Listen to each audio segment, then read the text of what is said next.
it feels like we might be as a collective. You might be experiencing this on your individual journey, depends on where you are on your journey, but on the other side of that chaos is peace. So keep working through your journey, your individual journey. You'll find that harmony within yourself. You'll find that harmony and that peace within yourself, that anchor into that love and that embodiment of your soul self. And the universe, the world is going through that as a whole as well. So this might feel like where we are, where there's this conflict, there's this chaos, there's this friction. Apply this to your individual life, or apply this to the collective energies as it resonates for you. But this is where it feels like there's this destruction. It feels like there's this chaos. But always remember that from destruction comes creation. You can't have an ending without a beginning. I love this card because you see the storm cloud, right? You see this tornado that's just gathering and gathering and gathering.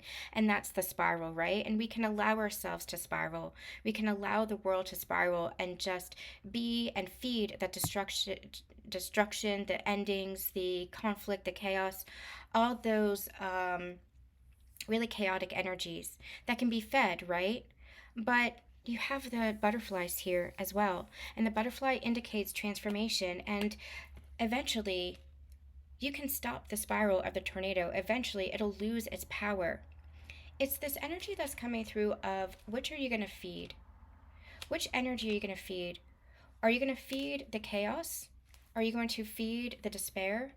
Are you going to feed the pain? Or are you going to allow for the shift? Are you going to allow for the transformation? Are you going to allow for the rebirth? Are you going to allow for the new? And thus, are you going to feed the love, the kindness, the compassion? Everything becomes a choice. That's where our free will comes into being. That's where our free will comes into play.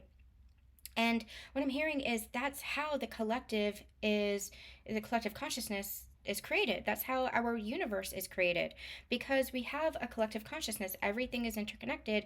We're all interconnected.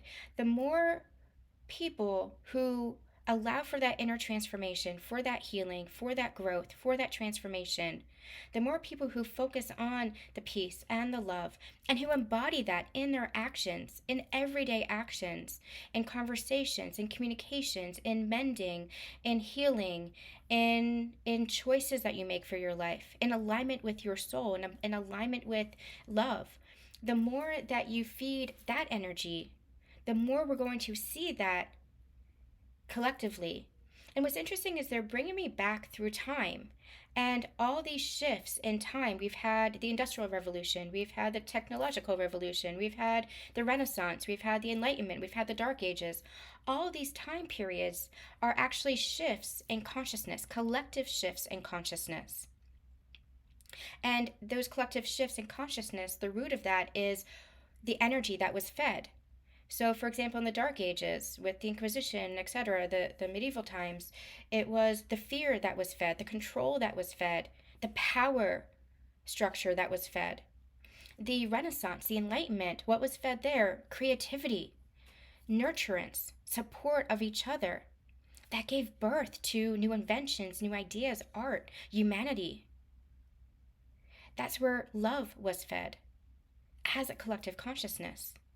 And so we're at a pivotal point right now. Collectively, we're at a pivotal point. Astrologically, we're at a pivotal point because you can see how there's a turning point that's happening again.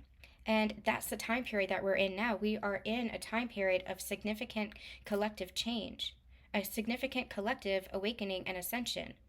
And so what energy are we going to be feeding? Are we going to be feeding the pain, the wounding, the unconscious patterns, the old behaviors, the fear, the destruction?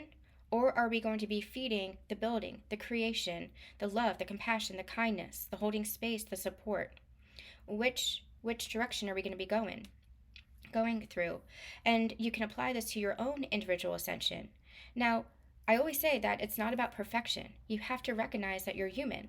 But through your ascension, you understand that where there are missteps or where there are mistakes, I put that in quotes because We all have those free wills and we all have the choices, and sometimes we have to play out certain scenarios and experiences to learn lessons or to have those experiences as the contrast. Oh, don't want to do that again. Oh, I don't want to experience that again. Oh, I've learned that lesson. You know, there's a clearing of karma, there's a clearing of contracts, there is an embodiment of your higher self. There's a lot that's happening all at once right now. It's all happening simultaneously. And so it's allowing yourself to shift, it's allowing yourself to transform, it's allowing yourself to write a new script, write new patterns for yourself, make new choices. And as long as you are making new choices, then that's what creates the shift ultimately.